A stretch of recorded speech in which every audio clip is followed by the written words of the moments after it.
Cité séculaire dans la pénombre de l'histoire. Dans son étude d'anthropologie sociale culturo-asienne, Youssef Nassib fait remonter sa création aux Gétules, peuplade berbère de l'antique Numidie.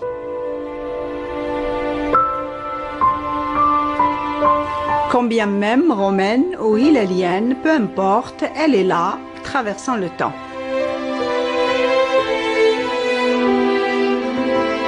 Les 2 derniers siècles l'ont marqué de profonds stigmates. Après son occupation en novembre 1849, l'ère coloniale l'a exotisée tant il est vrai qu'elle jouit d'un site où le pittoresque s'allie à la beauté du relief, dunes, eaux vives de l'Oued, jardins et palmeraies.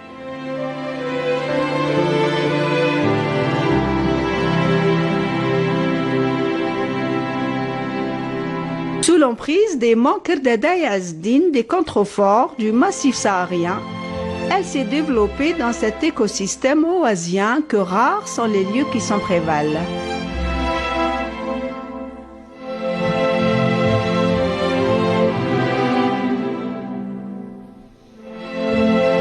Isabelle Eberhardt ne l'a-t-elle pas célébrée en des expressions riches de sensations et d'émotions?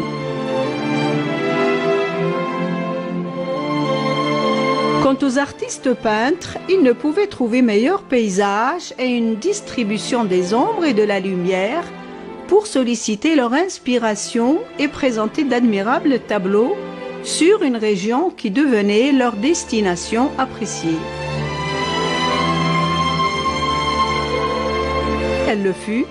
Pendant de longues années, plus encore, elle évoquait pour les vedettes du pinceau ce lieu de pèlerinage incontournable que tout artiste peintre se devait d'effectuer. Ainsi, ceux qui l'appréciaient pour son exotisme oriental venaient pour retrouver cette authenticité rêvée. Nous citons entre autres son enfant d'adoption, Alphonse Étienne Dinet, ce peintre orientaliste parisien qui a vécu longtemps à Boussaada, décide de s'y installer en 1905 et se convertit à l'islam en 1913. Il se fait appeler Nasreddin Dinet.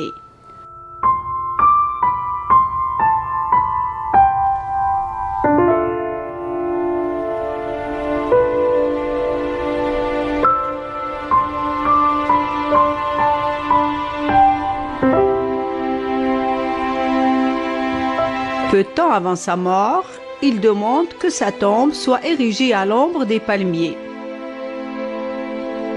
En plus de la dépouille de Dinet, le tombeau accueillera celle de son ami Slimane Ben Brahim Ba'mar et son épouse. Tous les trois reposent ici sur les hauteurs de la cité.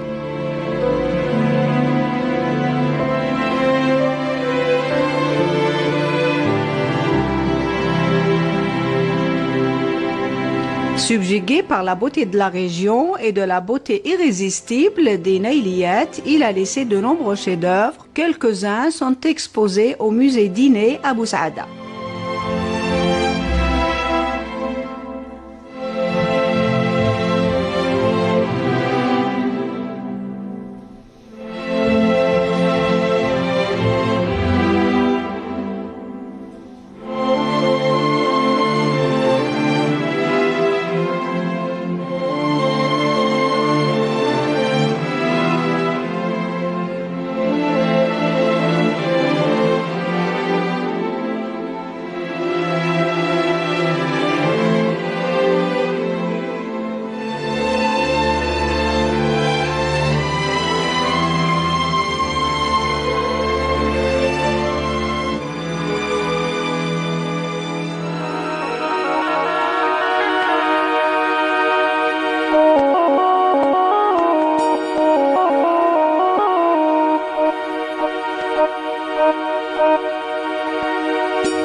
Pour ce qui est des écrivains, il y a lieu d'évoquer encore d'autres illustres venus profiter de ce patrimoine exceptionnel qui leur offrait tant et tant d'inspiration.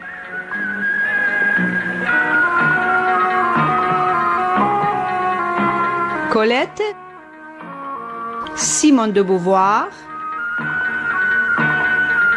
André Gide,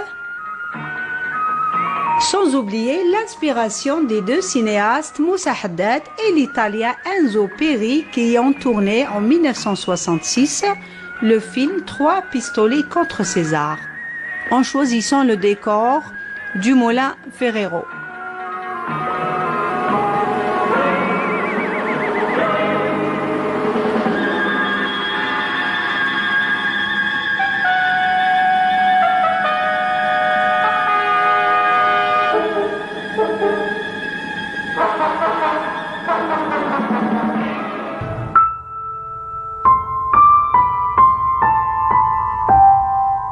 Boussaada, ville d'érudits, parmi ses écrivains et journalistes, il est à rappeler que Haj Mohamed Bisker, de l'association des Oulama, a été le précurseur dans le journalisme subversif à l'occupation coloniale. Quant aux lettres dans les langues arabes et françaises, leurs porteurs sont nombreux, mais certaines figures ont acquis une notoriété auprès d'un lectorat national et international, tels que Mahmoud Skif, Mohamed Qassimi.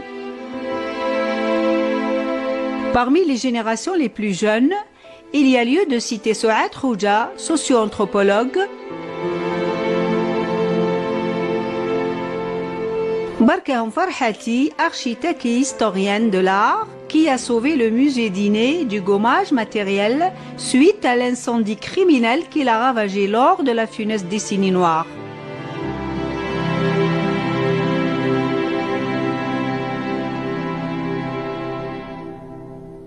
Farouk Zahi, un autre enfant de Boussaada et auteur du livre Boussaada en quelques traits, il écrit « Très peu d'Algériens savent que Boussaada a détenu les attributs au temps de l'émir Abdelkader, comme son fils l'émir El-Hashmi qui a choisi ce quartier de Chorfa pour y vivre et y être enterré en 1894 sur recommandation de son illustre père. »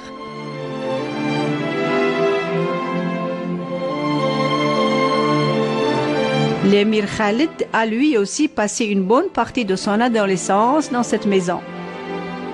L'émir El-Hashmi s'éteignait le 14 avril 1900 et fut enterré dans cette terre généreuse à quelques mètres à peine de cette demeure.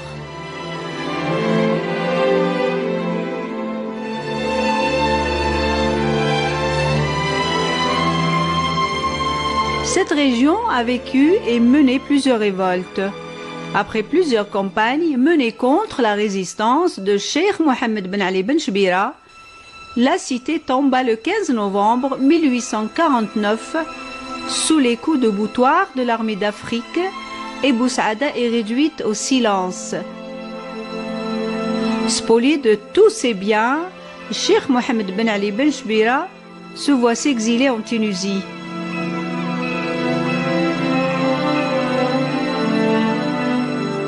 Des renforts venus de Constantine, de Msila et de Médéa, sous la conduite du colonel Doma, n'enverrent à bout que grâce à l'artillerie lourde. Sa farouche résistance l'avouait aux pires exactions.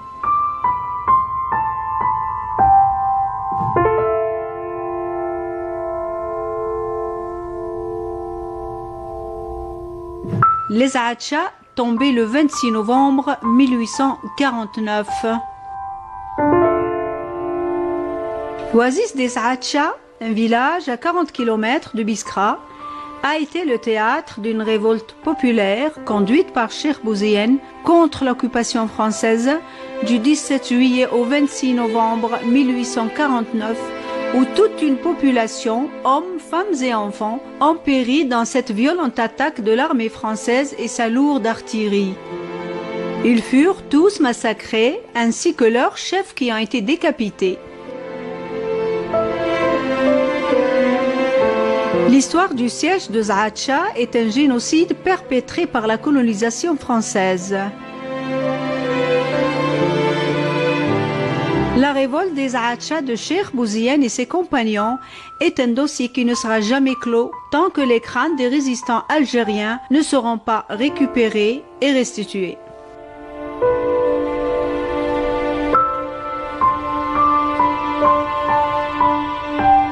Durant la période coloniale, cette ville enregistrera le plus haut de scolarisation et de réussite scolaire. À ce titre, Bayod Atiya, doyen des enseignants Boussaadi, a été admis sur concours en 1865 à l'école normale de Bouzrea. Les filles de Boussaada ne sont pas en reste. On citera entre autres Hafsa Bisker Bentoumi, secrétaire générale des étudiants musulmans algériens, l'UGMA, officier de la Hélène et plus tard pharmacienne.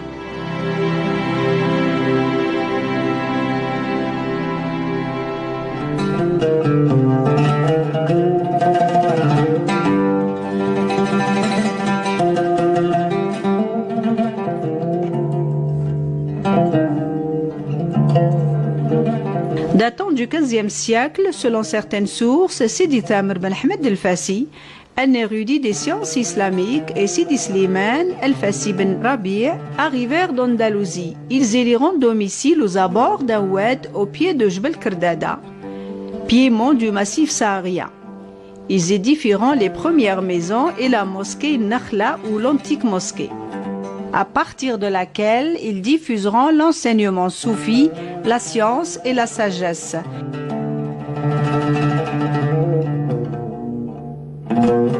Aujourd'hui, la mosquée du fondateur, Sidi Tamer, résiste encore et brave les alliés du temps. Elle a échappé à la furie destructrice des hommes. Ses poutres maîtresses et le toit en bois ont été coupés, paraît-il, au temps où la forêt recouvrait la montagne de Kerdada, que le poète Smati déclame et que le chantre de la chanson bédouine chante.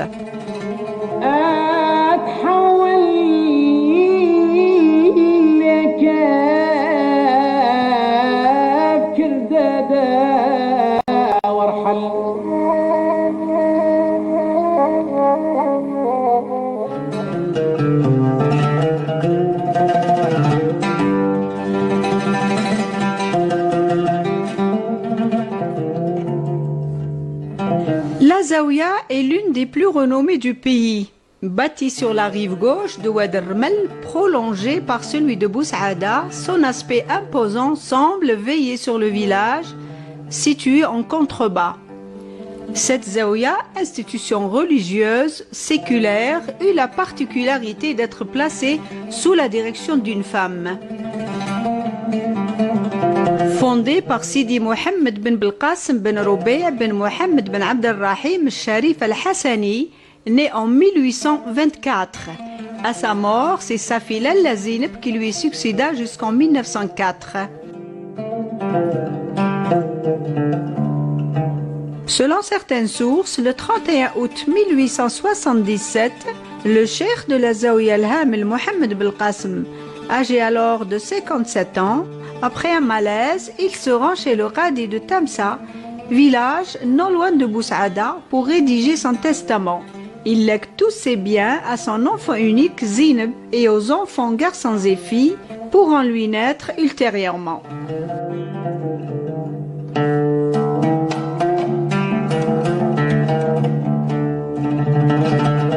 Après le décès de Lalla Zineb, les 4 neveux du fondateur de la Zaouia se succédèrent pour la diriger.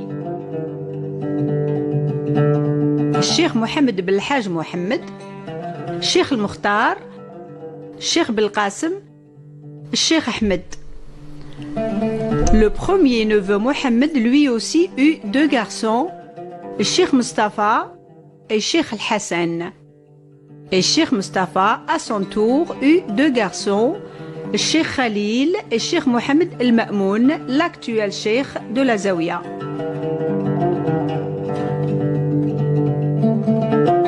Très tôt après sa fondation, la Zaouia Rahmaniya fut d'une grande renommée et devient un centre de rayonnement civilisationnel et un pôle d'attirance des chercheurs des 4 coins du monde. La région de Boussaada a énormément donné pour le mouvement national et la révolution. Et c'est de cette zaouia que les armes envoyées par l'émir Abdelkader étaient distribuées aux résistants de la région. Des lettres d'amitié et de soutien échangées par l'émir Abdelkader, cheikh de la zaouia, existent et prouvent le lien solide entre les deux personnalités. La zaouia est constituée d'une mosquée, d'une école coranique et d'un mausolée où repose son fondateur et ses valeureux successeurs. La zaouia est dotée d'un trésor d'environ 3500 manuscrits conservés et quelques 500 documents et correspondances parvenus à la zaouia de célèbres personnalités.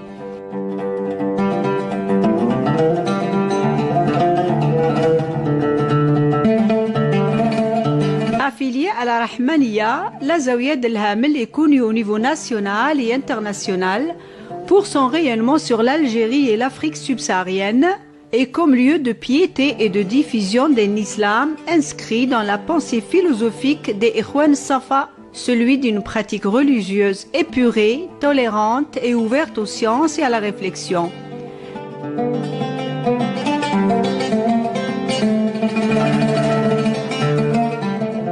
Le Cheikh Mohamed El Ma'moun, l'actuel dirigeant de la Zaouia, est diplômé des hautes études par l'université d'Alger et il occupe actuellement plusieurs postes, directeur de l'Institut El Qassimi, président de la Ligue des Zaouia et membre du Haut Conseil islamique depuis 1998.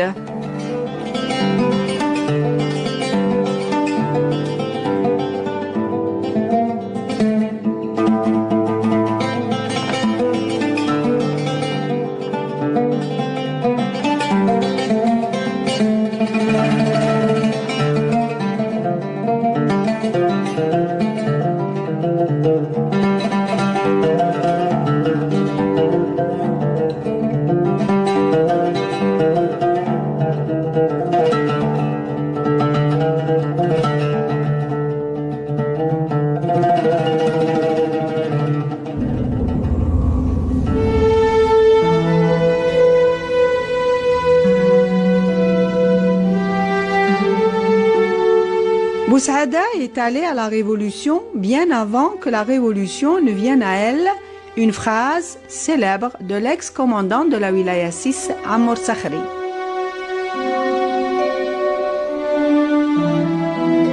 Abdelkader Hamida, militant de l'Union démocratique du manifeste algérien, l'UDMA, prisonnier dans les geôles coloniales, il fut ligoté puis jeté du haut d'un hélicoptère. Ahmed Zahi, à la fleur de l'âge, inaugurait la première bombe humaine en se faisant exploser par une grenade défensive, emportant avec lui des harkis. Le défunt Mohamed Boudiaf, c'est Tayyib El-Watani, cet enfant adoptif de la cité, séjournera longuement à Bousaada pour continuer ses études au collège. Il eut pour camarade de classe le célèbre penseur Mustafa Al-Sharaf et Issa Bayoud. Dès le début de l'insurrection, la surveillance policière et la répression visent les nationalistes. Issa Bayoud fut interné au camp Lodi, près de Médéa. À la création des wilayas historiques par le congrès de la Soumam, la troisième Mintaqa devient le centre du combat dirigé par Sil Hawass et après sa disparition par Mohamed Chabani.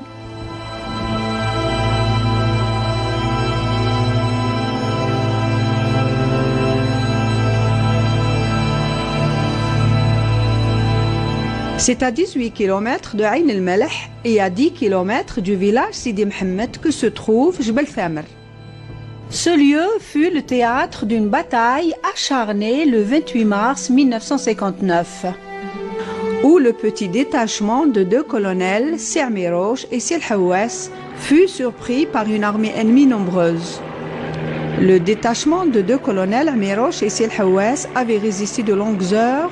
Ils ne pouvaient s'en sortir, le combat étant inégal. Ici Aramis, j'écoute. Ici Emerald, groupe important fait mouvement vers le Douar. Ont sûrement quelque chose à se reprocher. Terminé.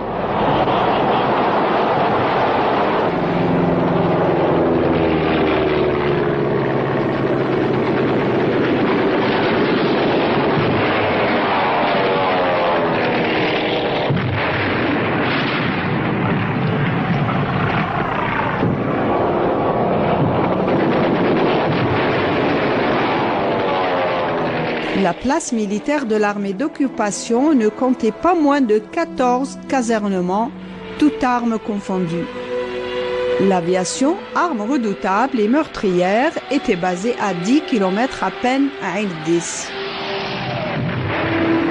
Comme tous les autres chefs, ils refusaient de mobiliser de grands moyens pour leur protection personnelle. Humbles, modestes et égaux avec leurs Junoud, face au danger, face à la mort.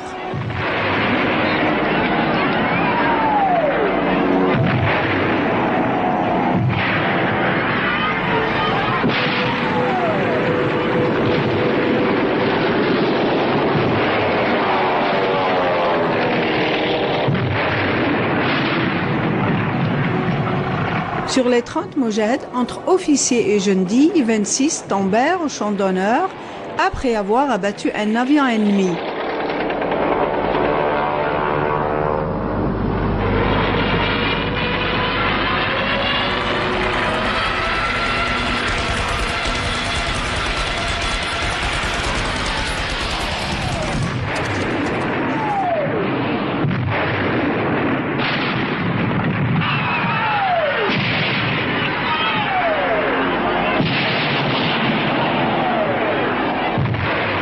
Grâce au sacrifice de tous ces chouhada et grâce au sacrifice de ces deux grandes figures, Jbel Thamr restera ce haut lieu que retiendra l'histoire de la révolution armée.